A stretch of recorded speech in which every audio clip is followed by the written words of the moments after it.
महंगी जेठानी। संतोषी की दो बहुएं थी, एक महंगी और दूसरी सस्ती। हाँ, आपने सही सुना, एक महंगी और दूसरी सस्ती।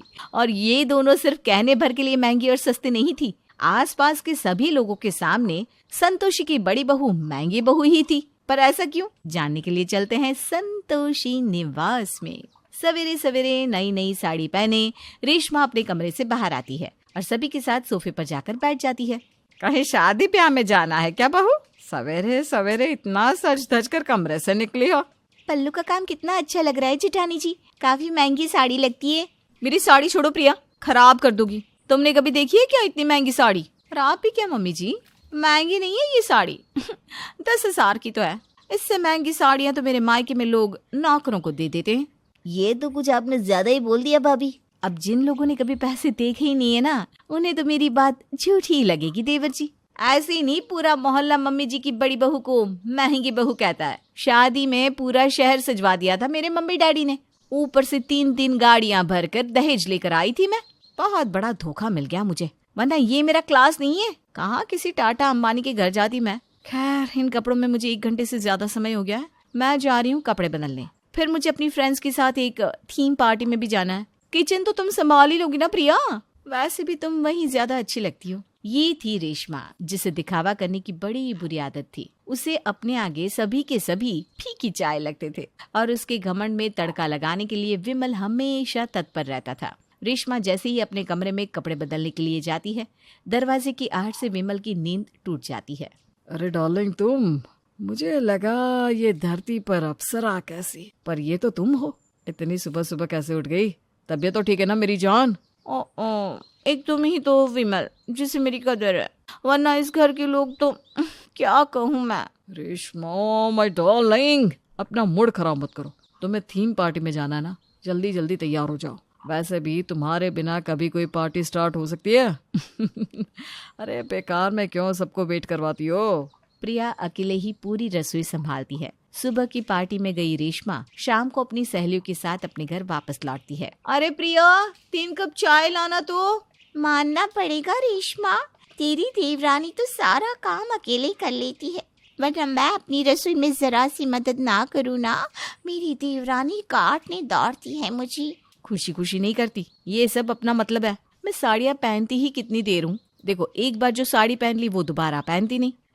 तो छोड़कर इस प्रिया को ही तो देती हूँ। अब मेरे लिए इतना भी काम नहीं करेगी तो कहाँ से मिलेगी मेरी इम्पोर्टेंट ड्रेसेस इसे? ये सारी बातें प्रिया सुन लेती है और इस बार उसका पारा चढ़ जाता है।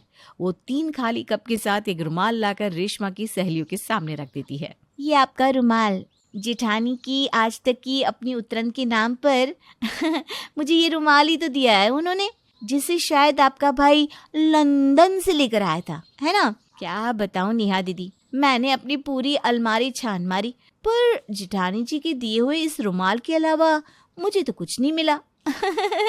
न जाने भाभी किन साड़ियों की बात कर रही है।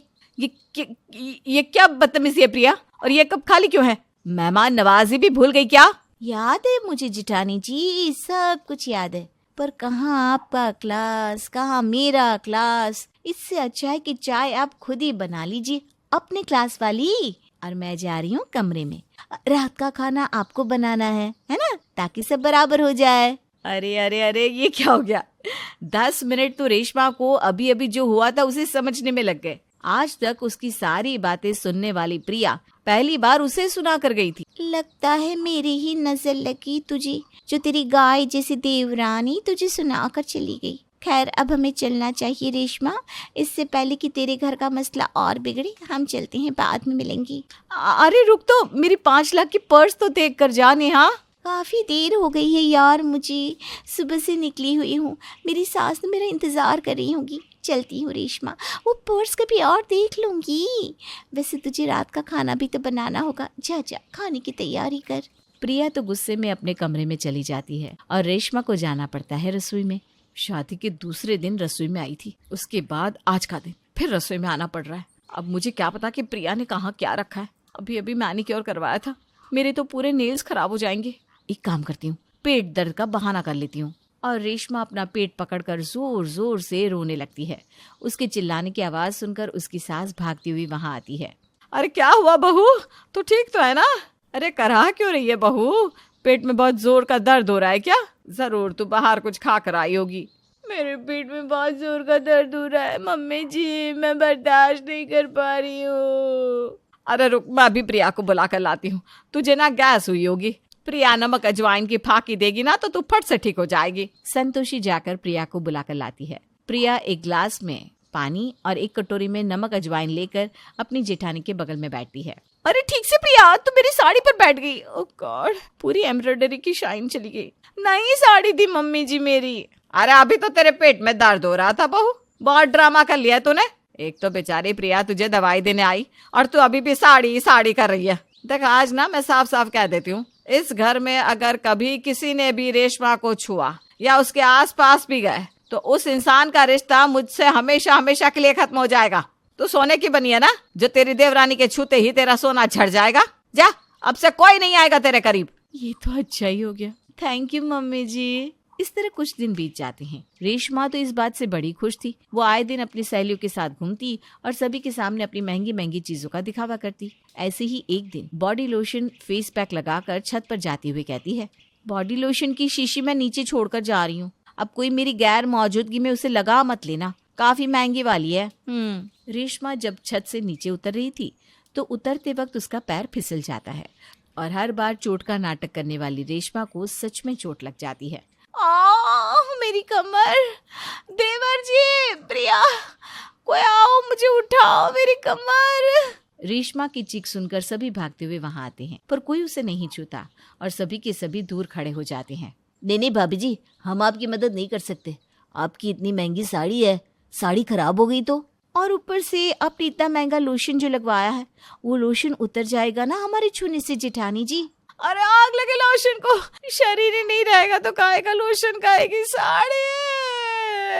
मैं तो आपको उठा भी नहीं सकता भाभी, मुझे माफ कर दीजिए। मम्मी जी कहिए ना इन लोगों को, हो गई मुझसे गलती।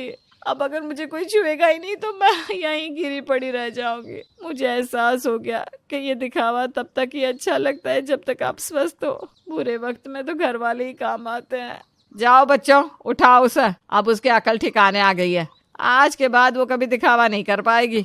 और होता भी ऐसा ही है। इस बार वक्त रेशमा को ऐसा तमाचा मारता है कि रेशमा की सारी अकल ठिकाने आ जाती है। महंगा सस्ता करने वाली रेशमा प्रिया और गौतम की मदद से उठाई जाती है। रुक क्यों गई प्रिया? भाभी का कमरा अभी तक आया नहीं है, ये तो हमारा कमरा है। भाभी तो अपने महंगे बिस्तर पर ही सोती हैं। मेरा कमरा काफी दूर है देवर जी, मैं आपके कमरे में ही सो जाऊंगी। अब से आप लोग मेरे कमरे में सो जाइए। अब ये तुम्हारी महंगी भाभी नहीं रही गौतम। हाँ प्रिया, और अब से तुझे मेरी जो भी साड़ियाँ पहननी हो ना, पहन लेना। लगता है मेरे घमंड का ही नतीजा ऐसा मिला है मुझे। न जाने अब कितने दिनों तक मैं चल भी नहीं पाऊंगी। सस्ते वाले तेल से ऐसी मालिश करूंगी ना जेठानी जी कि 2 दिन में खड़ी हो जाएंगी आप। महंगी महंगी जेठानी जी को आखिर में सस्ते नुस्खे ही बचाएंगी। इस दिन के बाद रेशमा को ऐसी अकल आती है कि वो प्रिया को कभी नीचा नहीं दिखाती और उसके साथ बहन की तरह रहने लग जाती है।